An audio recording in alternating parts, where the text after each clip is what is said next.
So by way of introducing our session today, I hope you're all doing well, wherever you are. So welcome to panel 2 of the breakout sessions in this third International Conference on Cordillera Studies. The theme of our panel is Indigenous Peoples and Sustainable Development Goals in Southeast Asian Media. My name is Roland Rabang of the College of Arts and Communication of the University of the Philippines, Baguio, and I will be your moderator for this afternoon's session. We have 2 speakers of note for this panel. One of them is already here. And according to our conference procedures, the first presenter shall be introduced. This will be followed by his or her PowerPoint presentation. Then after the first PowerPoint presentation, the second speaker will be introduced, followed by his PowerPoint presentation. After the presentations, I will provide a summary of the presentations, then an open forum follows. You may use the group chat feature of our Zoom meeting to write your questions, or the raise hand button if you wish to speak directly to our speakers. Although our participants in the other platforms, such as Facebook or YouTube, can perhaps send in their questions too through the messaging features of these platforms. Please identify yourself and your institution or organizational affiliation for record purposes. And as always, please keep your questions short and concise so that we may accommodate more questions and discussions as our time may allow. May I please also remind the participants as well to fill out the evaluation forms for the conference. The evaluation links, however, will be posted on the last day of the conference, and we will issue certificates of participation as soon as these evaluation forms are accomplished. That said, it is my honor to introduce our speakers for this session. Our first speaker is Professor Janice Z. Morales. She's a faculty at the Department of Social Sciences, Central Luzon State University. She earned her degree in she earned her BA in Social Sciences at the University of the Philippines, Baguio in 2001, and her MA in Sociology at University of the Philippines, Diliman in 2011. She's currently a PhD in Sociology candidate at the University of the Philippines, Diliman. She is also part of the Global Academy on Migration and Development. Much of her interest is on identity politics and gender and migration studies. The title of her presentation is Locating the Aita Community in the Development Discourse, an analysis of media representation of IPs in the New Clark City project. The summary of her presentation is the abstract, I should say, of her presentation is as follows. Media is a powerful institution that may advance or misrepresent people who are constantly marginalized in the development discourse. In 2015, the Basis Conversion and Development Authority, or BCDA, design of the Clark Green City was approved by the Philippine Congress. Now coined New Clark City, it is one of the flagship projects of the current administration, promising a more sustainable and livable city. BCDA Executive Vice President Eileen Zosa described it as a smart, intelligent, green, resilient, future-proof, and socially inclusive metropolis. There is conflicting information in regard to where the Aita community stand in this development project. In an article released in the Philippine Daily Inquirer on July 2019, BCDA said that the project will be beneficial to the IPs living within the area of development. While the proponent declared that there will be no displacement of IPs, they offered 300,000 pesos per hectare to all, including the IPs who will be affected by the project. Guided by Foucault's concept of power and knowledge, this research examines media representations of the Aita community in the new Clark City. Media released from Clark Development Corporation and BCDA, and newspaper clips from leading newspapers from the period of its launching in May 2019 up to the present were used. This study interrogates issues of inclusiveness in development as presented in text.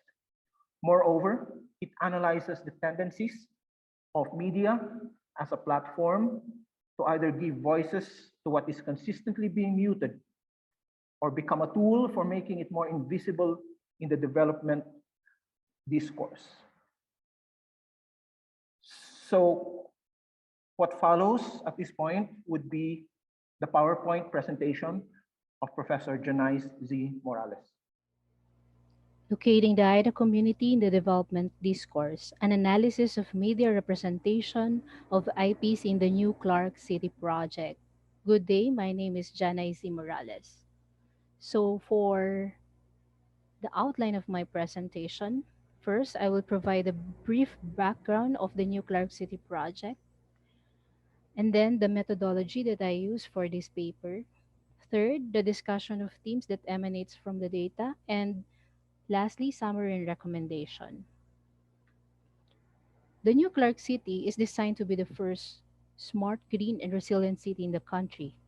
The new Clark City project is a 607 billion metropolis under the Build flagship program of the present administration.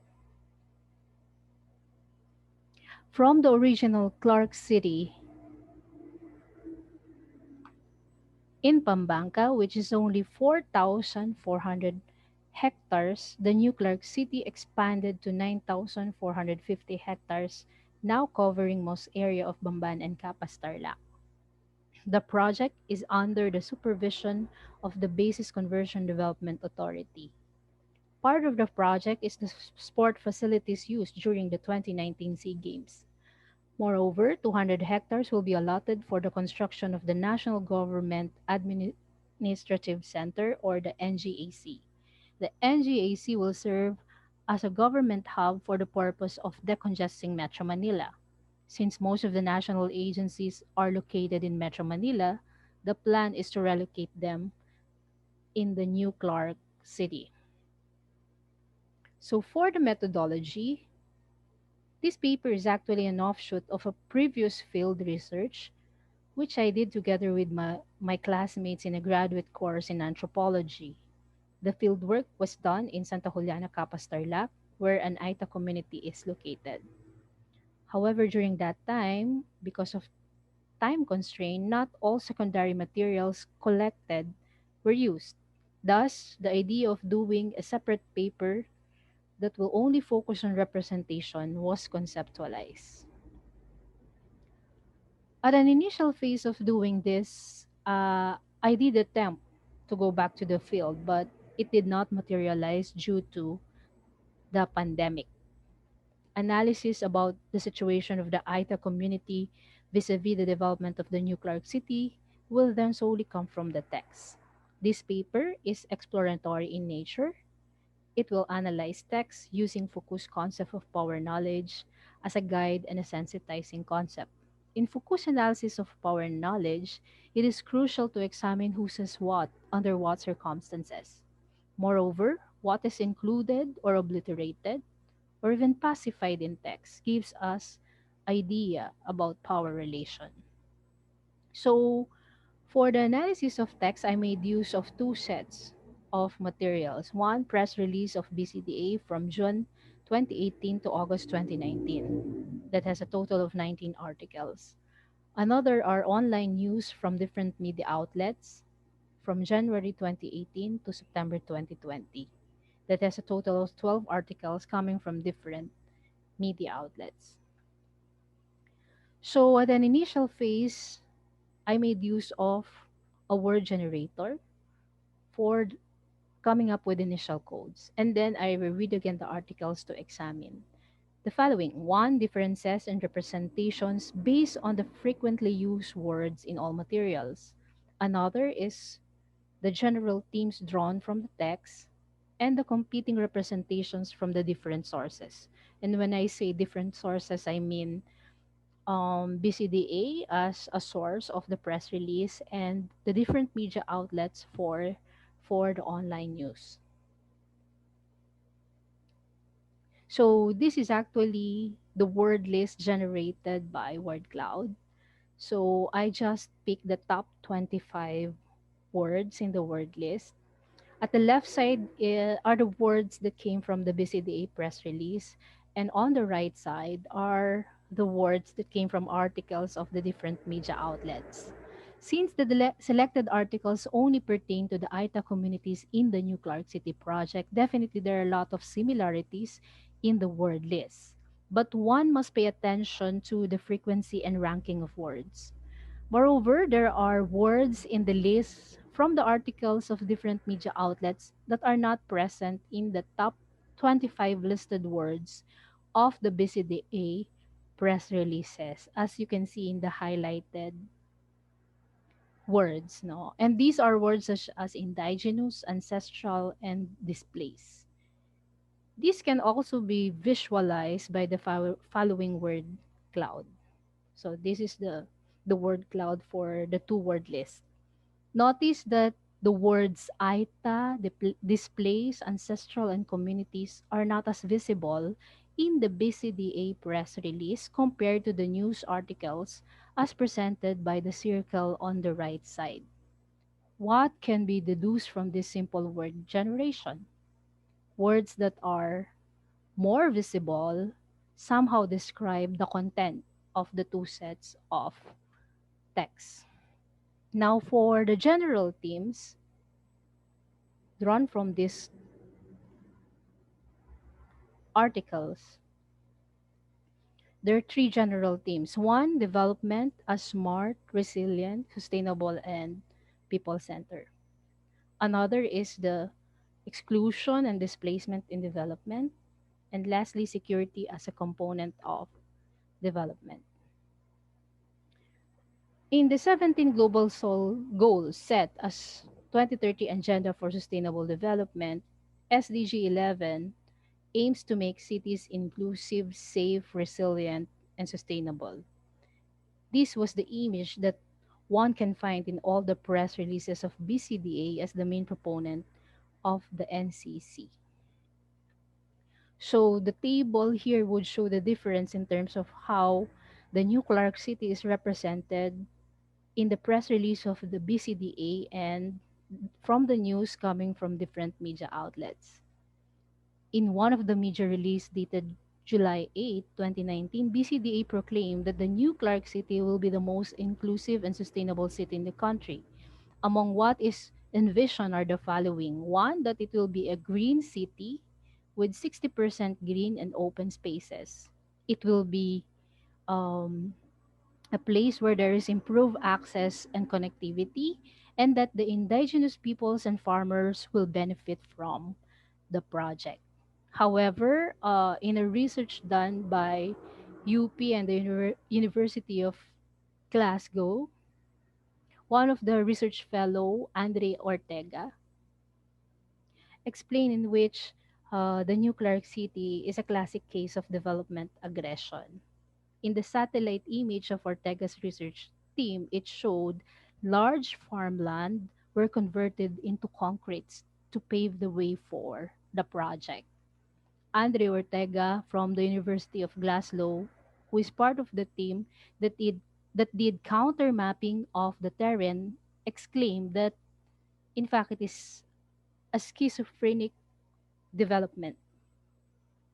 While the proponent suggests that the redirecting of rivers done by contractor will maximize its socioeconomic value, the chair of the Department of Geography at UP, Yanni Lopez, believed that the drastic changes will disturb the eco balance.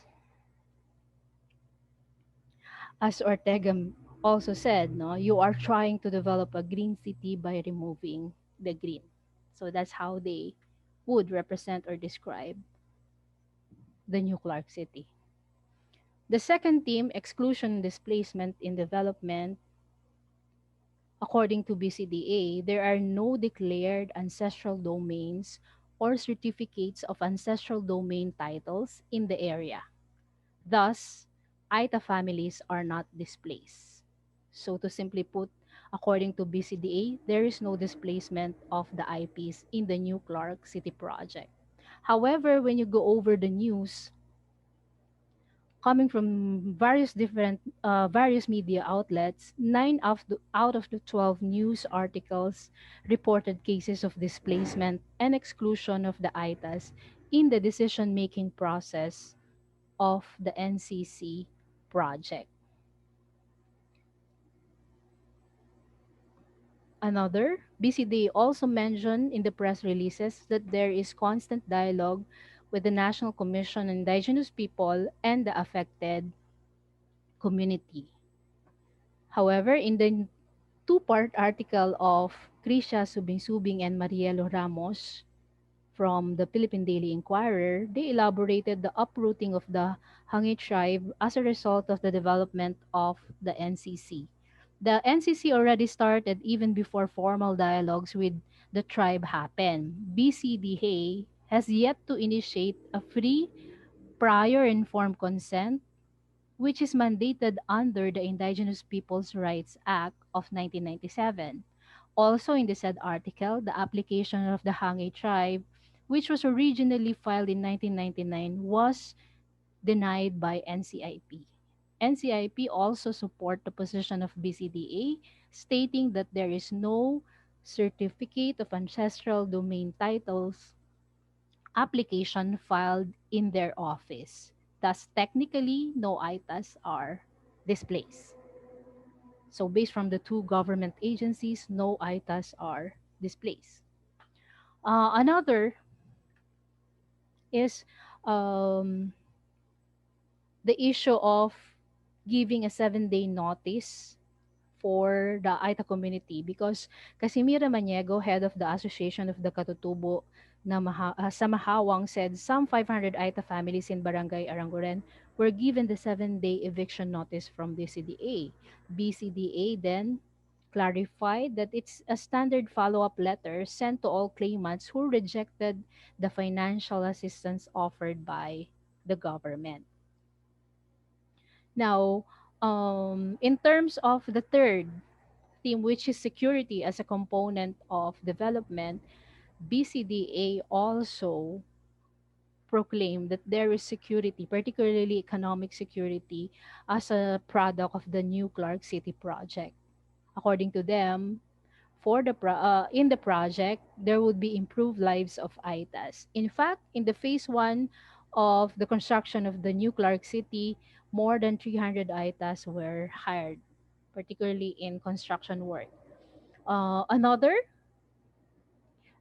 there are compensations for those who are affected by the project. BCDA mentioned 300,000 per hectare compensation given to affected of the project, and the relocation will be made available. So this does not coincide or in contradiction with what is represented in the news. So as mentioned by the mayor of Capas, Reynaldo Katakutan, the dispute actually of ITAS is not with LGU and BCDA, but with the Department of National Defense, since both the community, the ITA community and the DND, are claiming ownership of the land, particularly the area where we went as a class, no, in Santa Juliana, Capas, Tarlac. So you would notice that in the news, uh, it shows representation of insecurity and not security. There's lack of security of land, housing, and livelihood based on the cases that uh, the correspondents from the different media outlets interviewed.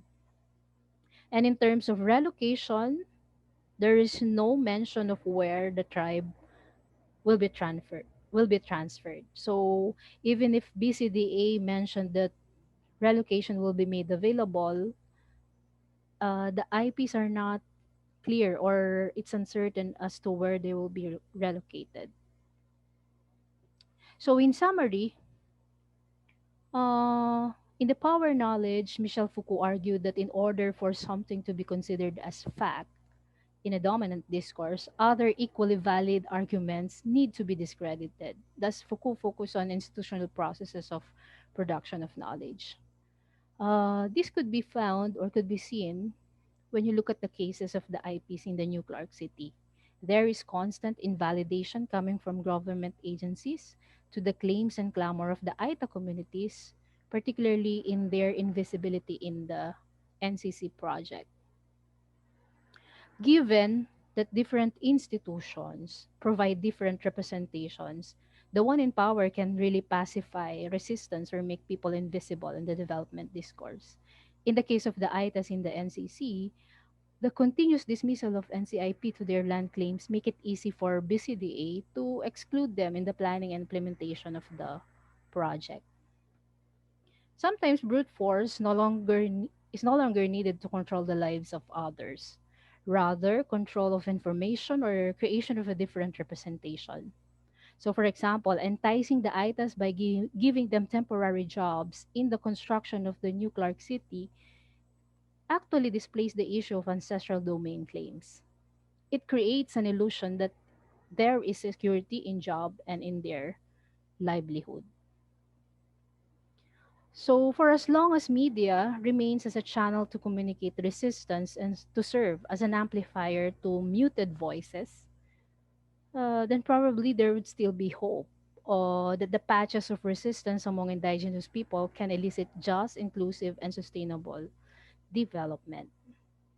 So, for my recommendations for future research on this particular topic, the use of mixed methods will provide a better lens in analyzing the displacement and the visibility or invisibility of the IPs. Another, doing a stakeholder analysis, will also be helpful in digging deep into the politics of development. So, to conclude, the role of the media as a vanguard for truth is important in the development discourse. Access to information is so crucial in pushing for inclusive and sustainable development. As Foucault posited, it is not possible for power to be exercised without knowledge. It is impossible for knowledge not to engender power. With that, thank you so much. Have a good day. Okay, thank you very much. That was the presentation of Professor Janice Z. Morales of the Central Luzon State University. Our next presentation will be from Dr. John Charles Ryan. So Dr. Ryan is adjunct associate professor at Southern Cross University and an honorary research fellow at the University of Western Australia and postdoctoral research fellow at the University of New England in Australia. He has published extensively in the fields of environmental writing, critical plant studies, Aboriginal Australian poetry, and Southeast Asian eco-criticism. He is the co-editor of Australian Wetland Cultures, Swamps and the Environmental Crisis, and author of Plants in Contemporary Poetry, Eco-Criticism, and the Botanical Imagination. In 2020, in 2020, he was writer in residence at Oak Spring Garden Foundation in Virginia and visiting scholar at University of Augustus in Surabaya, Indonesia. The title of his presentation, Mediated Ethnobotany, Preserving Indigenous Cultural Knowledge of Plants in Southeast Asia through Media-Based Interventions. So indigenous peoples can significantly contribute to conserving of Southeast Asia's endangered biodiversity. This assertion is especially relevant to the protection of flora species and rare botanical communities. Although Southeast Asia is known as a global hotspot of plant diversity and endemism, the region is also recognized as the most floristically threatened in the world, with projections up to 98% loss of native forests for parts of the Philippines, Indonesia, and Malaysia in the next decade. This paper examines indigenous Southeast Asian peoples' use of media, including films, music videos, online content, radio programs, and other forms to facilitate the preservation of flora and the conservation of culture. The idea of mediated ethnobotany is formulated to signify the indigenous people's use of media to preserve and disseminate traditional biocultural knowledge of plants. Case studies from Malaysia, Myanmar, and Thailand will illustrate the concept of mediated ethnobotany.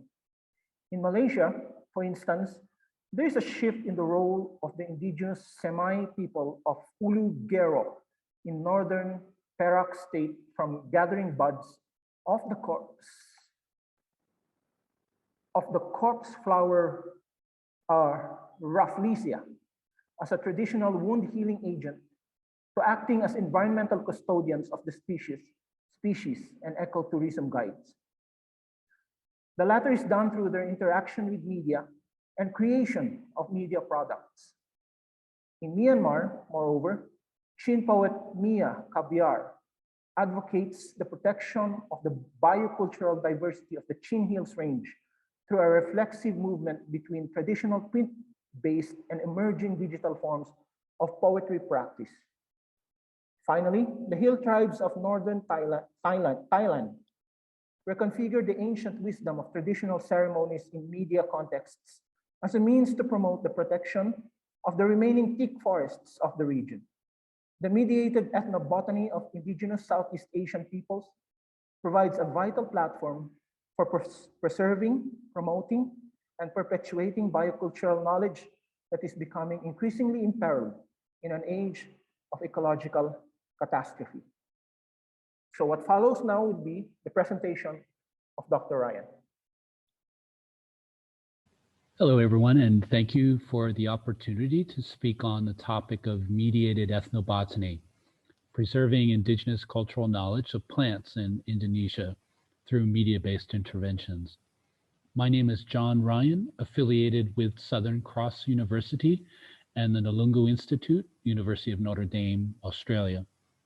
I open here with 3 images of the Tenggeris people, an ethnic minority group based in Eastern Java, specifically around Bromo National Park, and for whom plants of various kinds form an integral part of cultural traditions. I'll open the presentation with the questions, what is ethnobotany and what is mediated ethnobotany?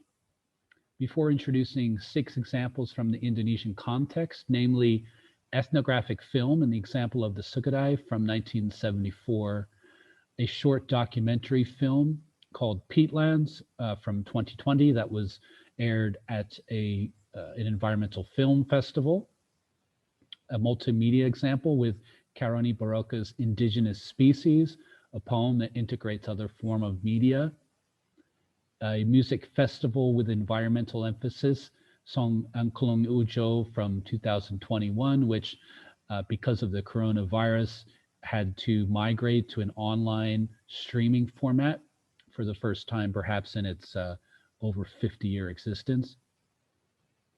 A example from social media and the mediation of Titan arum, a very large plant species on YouTube, and specifically time-lapse capture of the flowering of the Titan arum. And the final example of mediated ethnobotany in Indonesia, example of machine learning and artificial intelligence with the catch and release program used by ethnobotanical researchers in Bali. I'll then conclude with some considerations regarding the ethics of mediated ethnobotany in the digital era. So what is ethnobotany? Simply put, it's the study of interactions with and uses of plants in traditional cultures.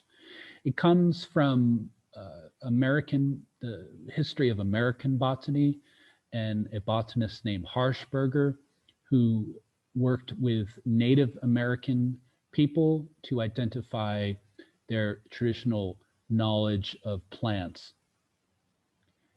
On the whole, ethnobotany investigates plants as foods, fibers, medicines, materials, ornaments, and spiritual totems. It aims to document traditional knowledge of plants in an era of rapid biodiversity decline, especially of the last few decades. So it brings together botany and the botanical sciences and the social sciences of anthropology, ethnography, participatory research. So an ethnobotanist is trained in both botany as a science and anthropology as a social sciences. So the ethnobotanist will bring techniques such as interviews and focus groups and surveys and questionnaires, that kind of methodology to bear on the study of plants. There's also a technical side of ethnobotany that looks at the active ingredients of plants used in traditional cultures. So what then is mediated ethnobotany? I propose this term as a way to bring together ethnobotany and eco-media studies. All right, so a work of mediated ethnobotany narrates human-plant interactions through some form of eco-media. Now, eco-media is defined as, quote, environmentally engaged film, television, music, visual arts, installation, and conceptual art, as well as work in new media venues like web pages, video games, and mobile operating systems. Now, if you had a video game based on traditional knowledge of plants in Indonesia, some facet of that traditional knowledge, then you could think of that video game as a work of mediated ethnobotany. So mediated ethnobotany increasingly brings new media and social media to bear on ethnobotanical knowledge and ethnobotanical practice. Okay, so I'll now present an overview of examples of what I regard to be mediated ethnobotany in Indonesia, a country of high plant diversity and rapid ecological change due to the pace of industrialization. I'm suggesting here that mediated ethnobotany offers possibilities for preserving traditional knowledge of plants, especially in the light of exponential growth of new and social media in Indonesia and other Southeast Asian countries. The same could be said for countries like Myanmar, Vietnam, and others where social media has penetrated to a great extent very quickly. So we need, however, to consider the ethical dimensions of mediated ethnobotany. These include the appropriation of cultural knowledge of plants and also the aestheticization of that cultural knowledge that can underlie the erosion of the knowledge in the long term. Again, I'll talk more about that towards the end of the presentation. The first example I present here is the Sukadai, a 52-minute ethnographic documentary airing in 1974 originally as part of the Disappearing World TV series. The Sukadai people are an ethnic group on the island of Siberut, the northernmost of the Mentawai Islands, about 130 kilometers off the south coast of Sumatra.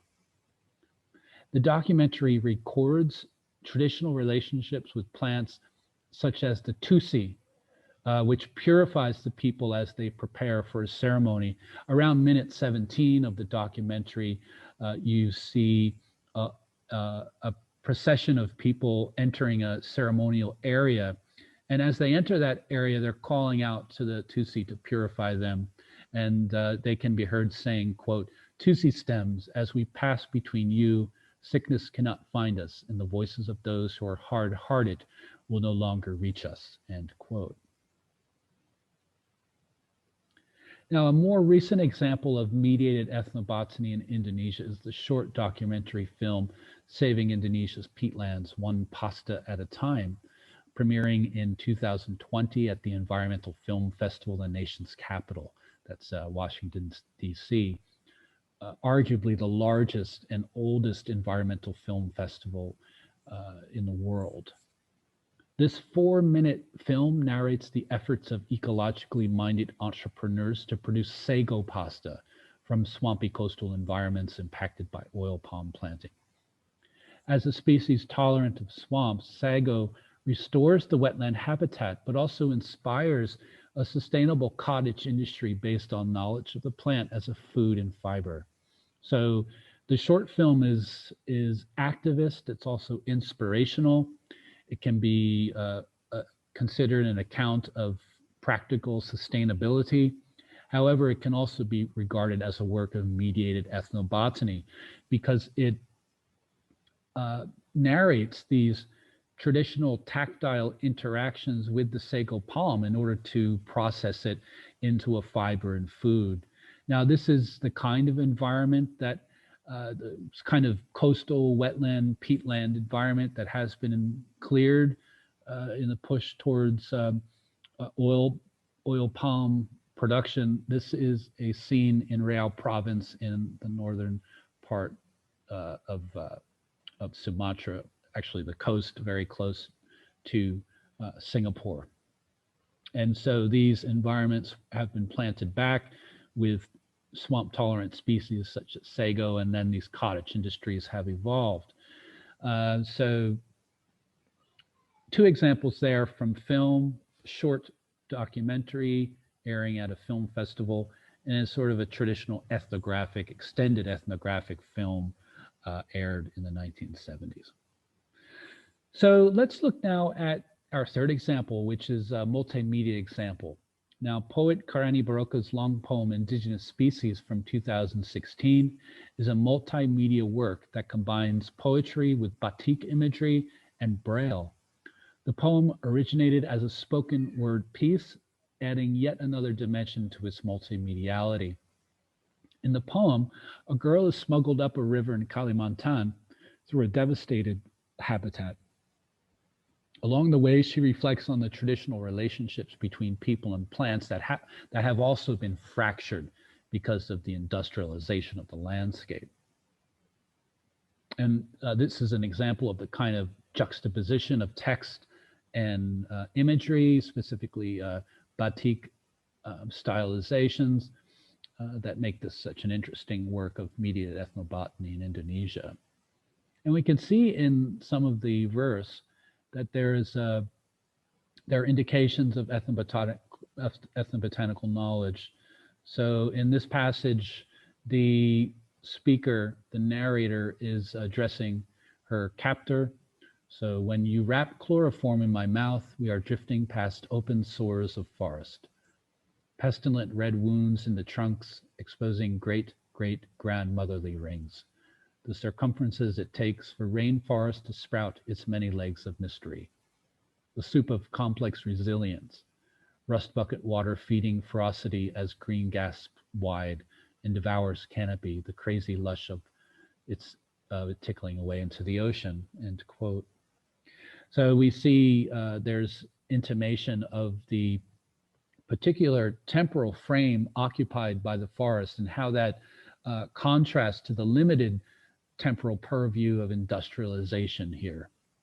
And we also have an allusion in that passage to the red wounds in the trunks, perhaps alluding to the sap emitted from certain trees, the same sap that would have been used presumably for medicinal purposes by the indigenous people of the region. And the poem continues in an ethnobotanical fashion.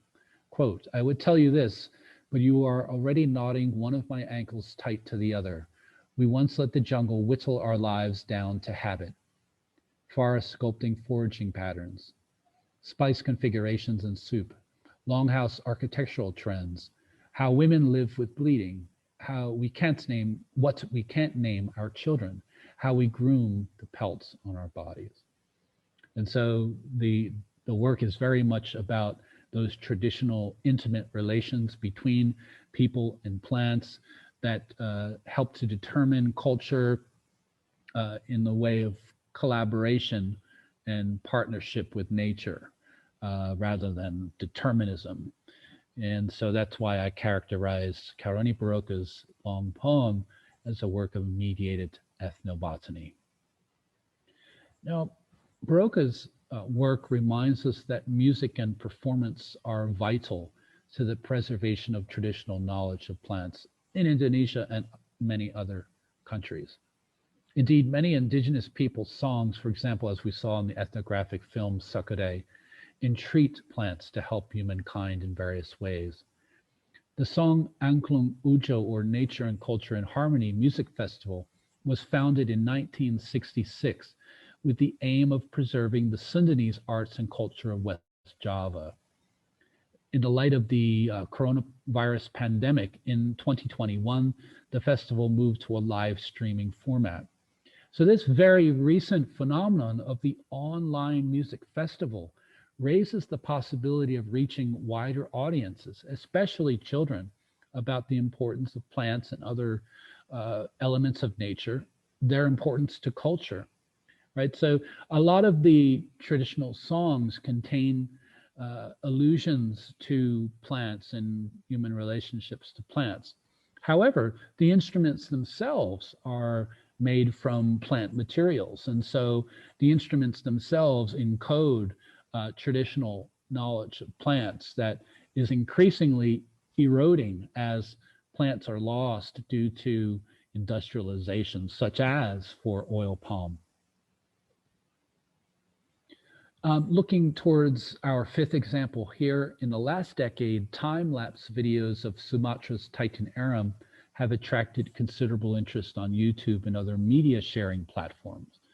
Blooming erratically or unpredictably, the endangered plant has the tallest inflorescence and one of the largest tubers of any plant in the world. It's a remarkably large plant.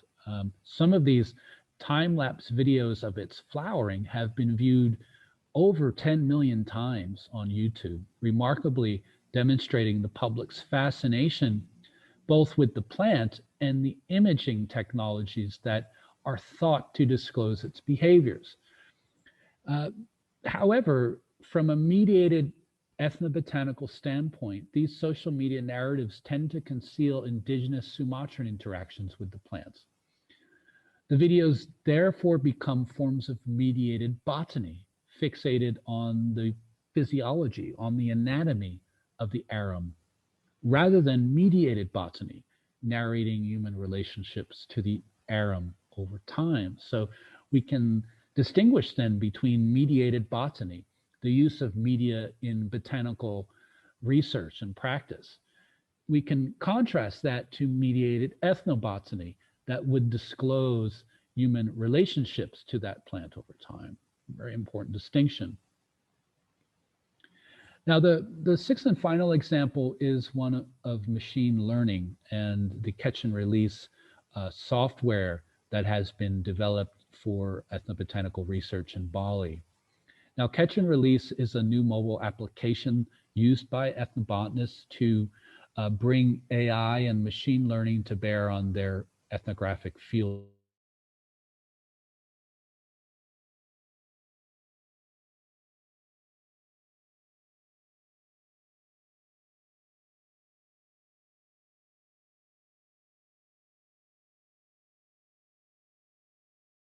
That are asked to an interviewee, for example. So this is another case, in my view, of the increasing mediation of the field of ethnobotany, as well as more generally knowledge of human-plant relations in places such as Kirta village, Bali, where Mari Dharmaja is pictured here discussing his detailed knowledge of plants. And so catch and release is an example of a more specialized mode of mediation used by researchers, but one which also allows non-specialists to more efficiently capture and understand interview data. Okay, so those are our 6 examples of mediated ethnobotany. And I've argued that mediated ethnobotany brings ethnobotany into conversation with environmental media studies or eco-media studies, right? So ethnobotany bringing together botany and anthropology, and environmental media studies bringing together media studies and environmental studies. Now we synthesize these two and can talk about mediated ethnobotany, right? Media works that to a great extent deal with human relations to plants. I'm suggesting that this new field offers possibilities for preserving human plant knowledge outside of the specialist discourses of ethnobotany, right? So typically, if an ethnobotanist performed research, it would be published in a specialized journal or as a specialized book for fellow ethnobotanists to read. But what mediated ethnobotany allows is for research and knowledge to penetrate the realm of popular culture and media. So that, for example, you might have an online music festival that has a performance dealing with a particular sacred tree, such as the banyan pictured here on the right. But with this idea, there are certainly ethical considerations, and I'm just flagging a few here. There are probably so many more to consider in detail. The first is the misappropriation of plant wisdom, and that's been an issue for ethnobotany since its earliest publications, earliest research in the 1890s and through the early 1900s and so on. This misappropriation of human wisdom involving plants, including the commodification of that wisdom in the form of patented medicines and bioprospecting and so forth.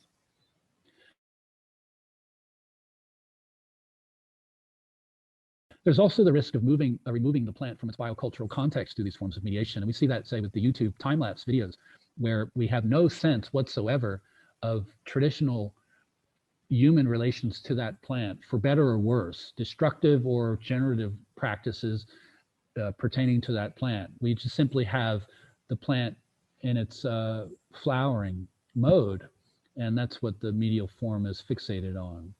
We can also problematize truncated narratives, sort of the TikTok version of ethnobotany, if you will, where we get these very abbreviated glimpses of what should otherwise be a very extended narrative of human knowledge about a particular plant. So truncated narrative is a risk. There's also the possible objectification of the plant as a material for human consumption, not as an entity in itself, but as something to be used. And that's a problem that ethnobotany has had to negotiate since its origins, and increasingly in light of post-humanist thought, it has to negotiate even more.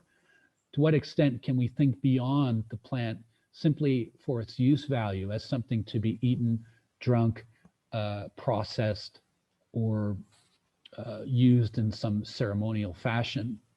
To what extent can we talk about plants as having their own agency and beingness in the world? So those are possible ethical considerations as forms of ethnobotanical knowledge move increasingly into the world of new and social media.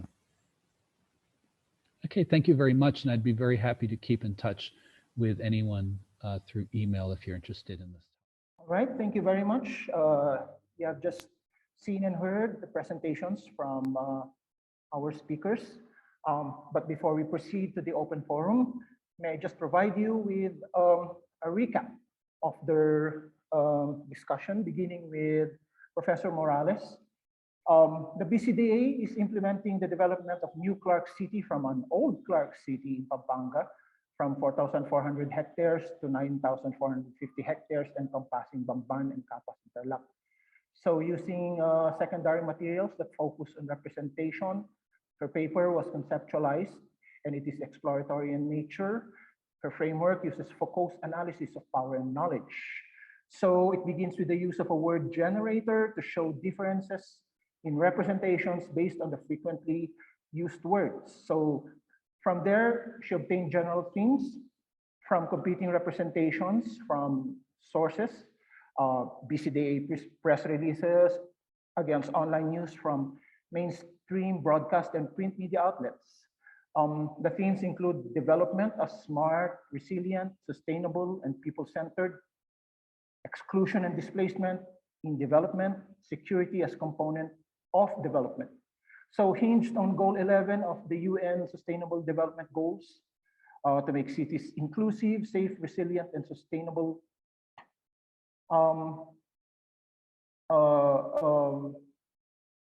The image found in all of the BCDA narratives is that the new Clark City is the most inclusive and sustainable, a green city.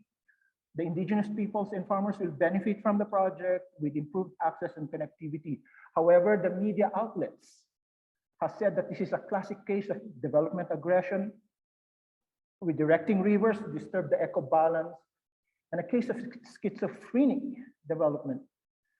The BCDA says again, there are no declared ancestral domains, but the BCDA has yet to initiate the FPIC, pre-prior informed consent with the NCIP. However, all claimants rejected financial assistance, prompting the BCDA to issue an eviction notice. The BCDA claims they have improved lives through construction work hiring of the ITAs. Okay, there is also payment of $300,000 per hectare, 300,000 pesos. I'm sorry, per hectare of land that is in line for development, and relocation will be made available. It also said that the dispute is not with the BCDA, but with the dispute between indigenous peoples is not with the BCDA, but with the Department of National Defense, since the community and the DND are claiming ownership of the land. There is no mention of where the tribe will be relocated. So in conclusion, Professor Morales said the constant invalidation coming from government agencies on the claims and clamor from ETA communities. There's a constant invalidation coming from government agencies on the claims and clamor from ETA communities. Continuous dismissal of NCIP on the ITA land claims, which makes it easy for BCDA to exclude them. The media remains as a channel to communicate resistance and serve as channel to muted voices so that patches of resistance among indigenous peoples can elicit just, inclusive, and sustainable development. On the part of Dr. Ryan, his papers on mediated ethnobotany that comes in the form of ethnographic film, short documentary, multimedia, music festivals, social media, and machine learning. Ethnobotany, accordingly, is a study of interactions with and uses of plants in traditional cultures. Mediated ethnobotany combines ethnobotany and ecomedia studies in a sort of generative dialogue. Ecomedia takes the form of environmentally engaged film, television, music, visual arts, installation, and conceptual art, including video games. It engages new media and social media to explore the possibilities for preserving traditional knowledge of plants. It also implicates the ethical dimension of traditional knowledge in terms of aestheticization, and appropriation. Some samples of mediated ethnobotany include the Sakudai under the Disappearing World series, Saving Indonesia's peatlands, where the sago pasta is seen by eco-minded entrepreneurs as more sustainable than the practice of clearing wetlands for palm oil plantations. Multimedia in the poetry of Kairani Baroka, combining batik imagery and braille, depicting traditional intimate relations between people and plants. Music and performance, which is vital to the preservation of traditional knowledge of plants, including the Saung Angklung Ujo, a music festival that began in 1966 and had their online music festival this year in 2021. Allusions to plants and their relationship with humans. So instruments themselves are musical instruments, that is, are made from plant materials. The music encodes traditional knowledge of plants that is increasingly eroding due to industrialization, such as for oil palm, okay, the production of oil palm. So social media, such as YouTube, tend to conceal indigenous Sumatran interactions with the plants, as the videos tend to be fixated with the plant's physiology and anatomy. But machine learning, specialized mediation used by researchers to process video interviews and extract text in the field. So knowledge of human and plant relations. So he concluded with ecomedia studies combines botany and anthropology towards preserving human-plant knowledge outside of specialist discourses. Ethical considerations, he said, takes the form of misappropriation of plant wisdom, commodification in the form of patented medicines and bioprospecting, removing the plant from its biocultural context, truncated narratives in ethnobotany, and objectification of plants as material for human consumption.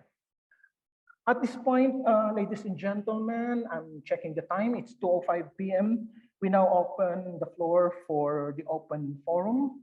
But unfortunately, I think that Dr. Ryan is not around. And unfortunately as well, I am not competent enough to respond to your questions, nor am I plantito enough.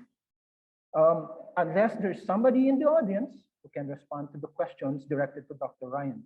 But I think that Professor Janice Morales is here with an equally engaging topic that and she's here to respond to your questions. So do we have questions from the audience, please? Afternoon, everyone. Yes.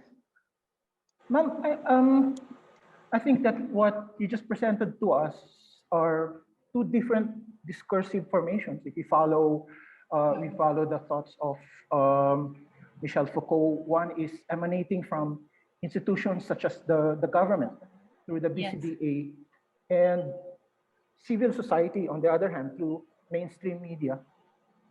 Apparently, if we follow Foucault, mainstream media is apparently undermining the discursive formation of BCDA by and through alternative framing.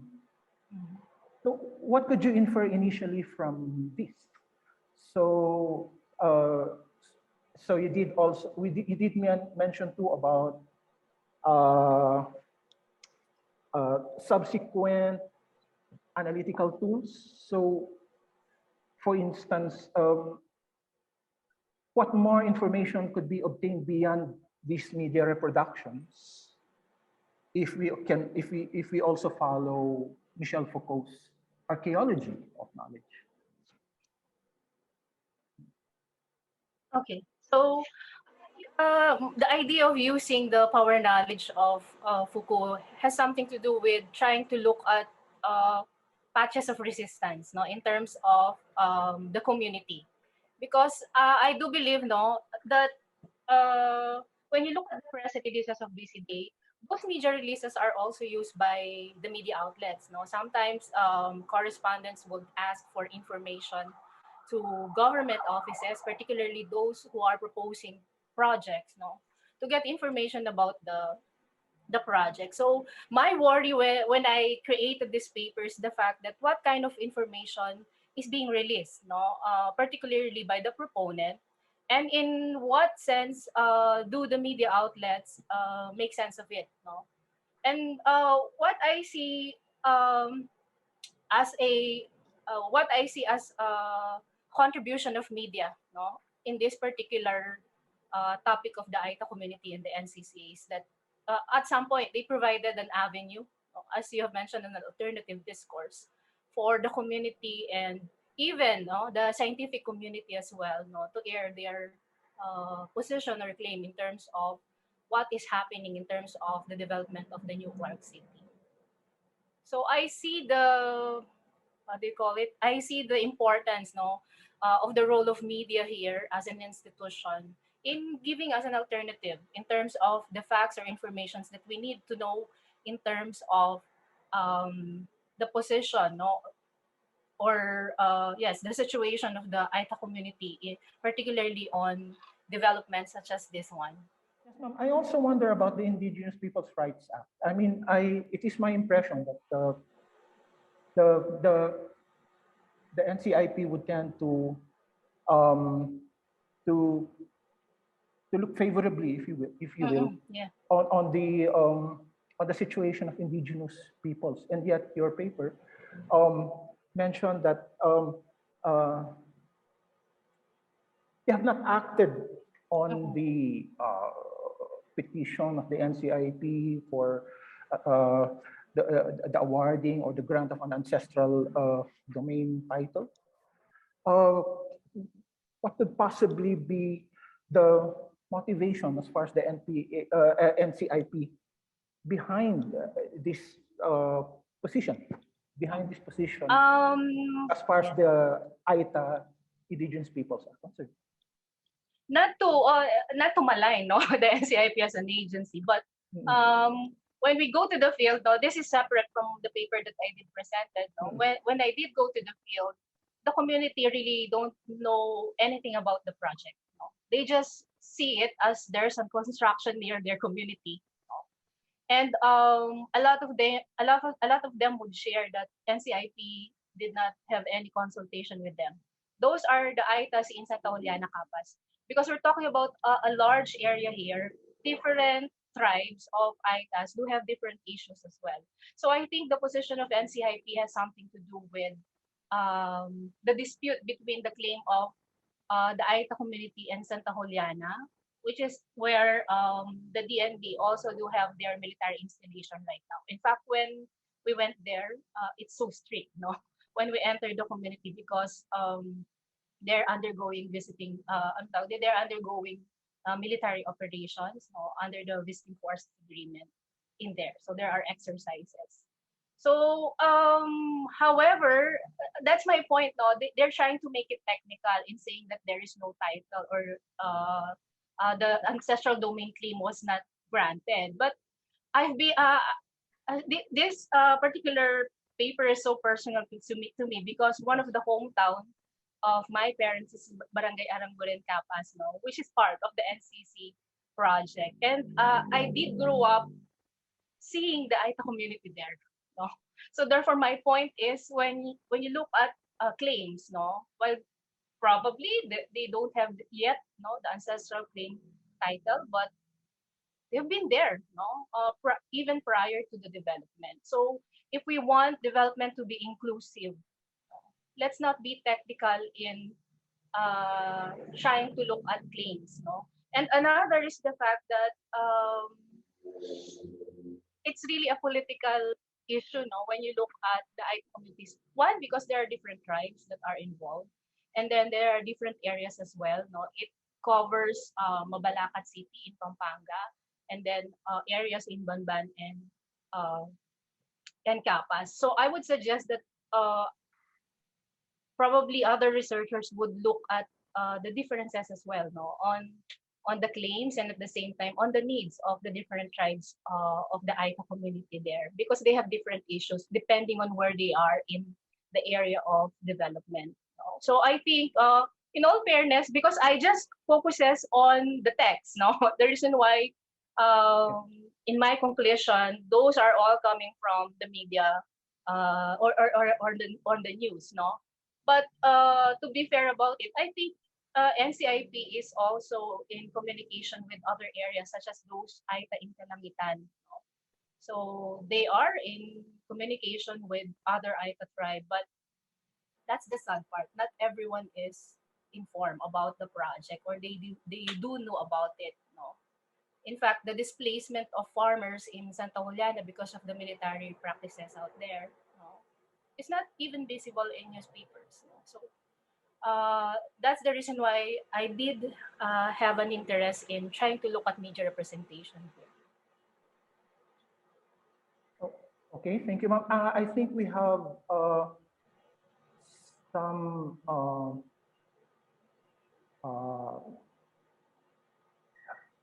points raised from the chat box. coming from Twinkle Ferraran. Is anyone doing research on indigenous? Okay. This is directed to Dr. Ryan, but I will just read the question. Okay. Is anyone doing research on indigenous Philippine medicinal plants and properties also? And if ever, with all the talks on globalization or being connected with the SDG and being considered developed, how can we further integrate indigenous knowledge and research with our present days and ways of living? Example, the indigenous have their own way of protecting themselves and, let's say, don't believe in vaccines. We don't have to force them to do that, and who's to say that our method is better than theirs? So there's always a lack of education or information sharing, but responsible information sharing, because I understand a lot of abuse has also been done before. To Professor Morales, from Professor Ayo Hularbal, the existence of contrasting views on land claims already shows an absence of a total FPIC. Why was this not brought up in the claim? Honestly, I'm not privy who is helping them, no, particularly the Hangi Tribe. As I've mentioned, I only look at the text, no, of the interviews coming from the different media outlets with the Hangi Tribe, no, who have ancestral claim to within, no, the NCC. But yet, yes, it's true, no. They already violated the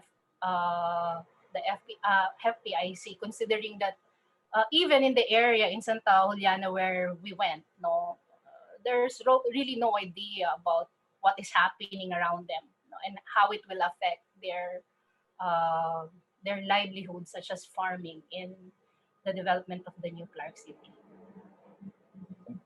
Thank you. We have a comment from Twinkle Ferrarin. Lost connection. The ITAs also don't agree with the smart city. I visited a few years ago and spoke to them. Or maybe it's because they also don't fully understand what exactly is going to happen. And maybe like because of lack of education. 300,000 per hectare or whatever the figure was may sound like a big amount, but then if they can't do financial management, then that can be gone so quick. So what can also help them with stuff like that? Professor Morales? That's that's a challenging question, no? In fact, that's the burden if you are a researcher. Where do you go from here, no? After looking at it, after interviewing people, particularly the IPs. I think the reason why I also posted this particular topic that focuses on media representation is the fact that there is really lack of information. I don't know if which institution should be responsible, no, in giving them such information. And not to mention that it's not even a question about how big the money is when you're talking about the 300,000 per hectare compensation, because we know exactly that they are tied up with their land, no? That their identity as a community is really neatly tied, no, with the land where they are in. So for me, it's not even a question of how will they manage the money, no, or it's a good compensation or not, but letting them be involved in the decision-making process of such kind of development. That's the kind of inclusive type of development for me. No, if during the planning probably of the NCC that all these tribes were consulted, no, and exactly I don't see in the master plan where will you put them. No, I would see facilities such as sports facilities, government facilities, which they will be putting in the NCC project, but I don't see in the master plan. Do they have any Aita village there where our Aita community, no, can still continue with their lives, particularly the kind of livelihood that they are into. So it's really a very political issue, no, and I cannot answer whose institution or which institution should, no, should step up when we're talking about this one. And I think NCIP really is crucial, no, in pushing for the rights of the IPs in the NCC project. Yes, ma'am. So here, To, to push the point further, here in the Cordilleras, we have seen the IPRA process. We've seen the IPRA process, and some indigenous peoples, they have non-government organizations that are coordinating the educational aspect of the process with them. I wonder in your area if there are non-government organizations that are um, that are coordinating this in order to elicit, not just educate, elicit generational memory from them. Because I understand, I've read somewhere, I've read somewhere that in the old Clark, in the old Clark City, a lot of Aita communities have been displaced, and to this Displaced. they Yes. have not been compensated. I wonder if this information in your fieldwork are coming out, and adds up to the narrative in order to help in their cause, so to speak. Yes.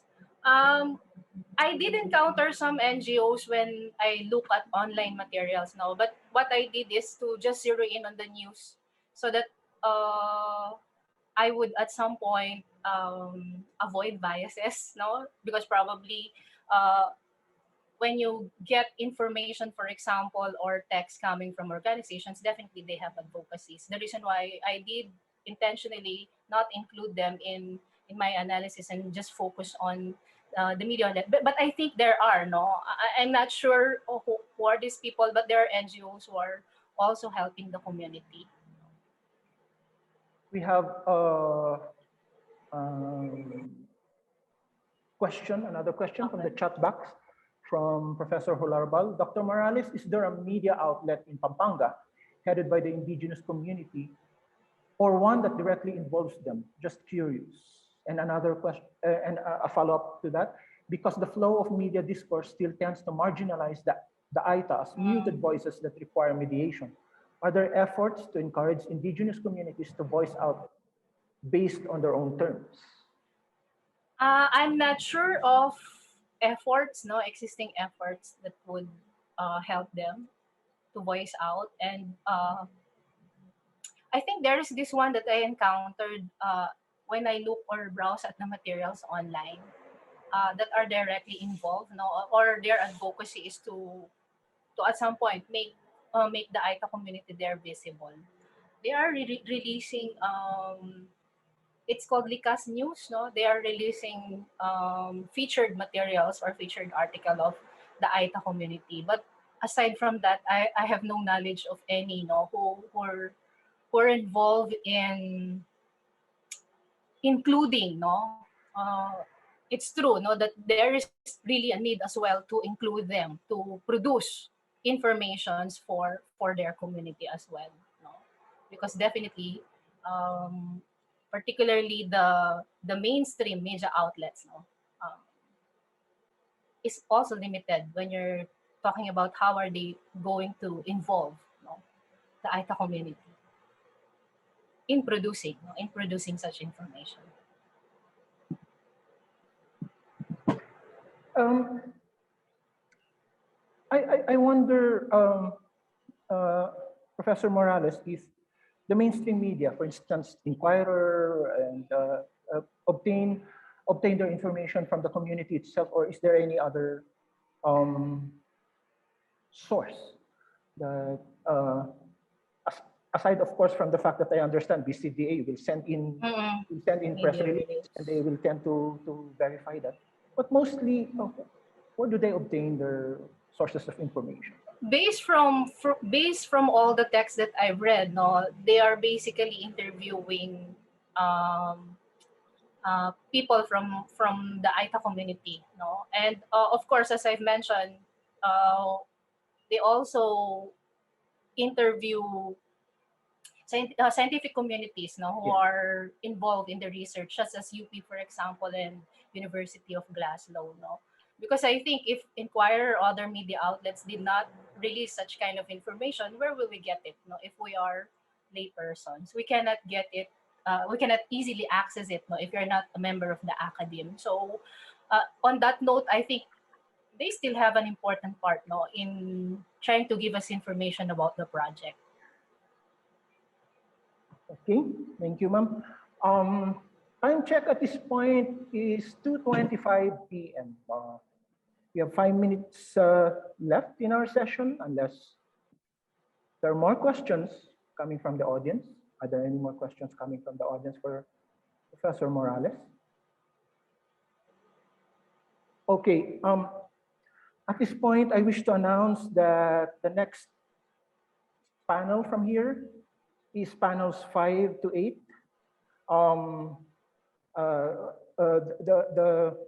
The session would be from 2:30 to 4 o'clock p.m. Please check your kits for the links.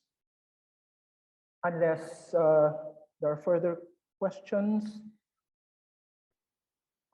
your presence in this panel, panel 2, Indigenous Peoples and Sustainable Development Goals in Southeast Asian Media, is very much appreciated. Thank you all for being here, the 23 participants in these Zoom sessions, and the audience in the other platforms, Facebook and YouTube. I suppose at this point, I wish to thank Dr. Janice Morales for that engaging presentation and conversation with her. I thank too Dr. John Charles Ryan for sending us his presentation on ethnobotany. Yeah, unfortunately, we were not able to process the discussion in his absence. So, ladies and gentlemen, that ends our breakout session for panel 2 today. Thank you, everyone, for your active participation. I wish to thank our speakers as well for the knowledge that they have imparted, which will surely enrich our awareness of the subject matter, all oriented towards the attainment of sustainable development goals, which is the abiding theme of this conference. Thank you very much. See you in the other panels. Thank you.